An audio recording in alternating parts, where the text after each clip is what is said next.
Pikmin is a conceptually perfect game.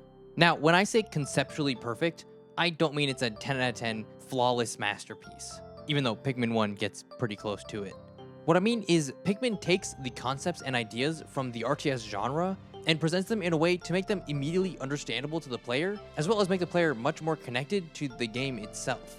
Pikmin takes even the most fundamental concepts of an RTS, like the cursor, and reimagines them in a way to make the player much more connected to the world through Olimar. You're no longer some sort of benevolent creature watching over everything, you're a person. Playing as Olimar not only makes you feel more connected to the Pikmin, but also reinforces Pikmin's biggest strength, time management. Everything in Pikmin takes time, obviously.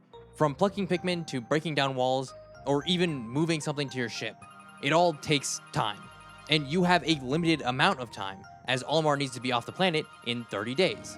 This encourages the player to think much more about the efficiency of their actions rather than just getting them done. Let's take something as basic as breaking down a wall, for example. You could send 100 Pikmin at it, have it done between 10 seconds or even up to a minute, depending on how hard the wall is. But that presents you with an issue. In that minute, you're not doing anything. You can't help break down the wall, and you also can't really go anywhere without your Pikmin, because you're pretty much useless without them. So the next logical step would be leaving maybe 10 to 15 Pikmin there, that way they can break the wall over a longer period of time. This allows you to go do other things while that's happening. However, this has downsides too.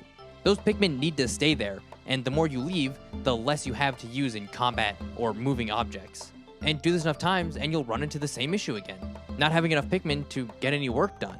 And sure, while you could beat the game by brute forcing everything with all 100 Pikmin, it's definitely not as efficient, meaning you'll waste a lot more days doing smaller tasks. This in turn encourages you to replay the game for more efficient Pikmin and time usage. And seeing every playthrough take less and less days is a direct showing of your personal growth and skill as the player, and takes a previously intimidating genre like an RTS and turns it into something for players of all skill levels.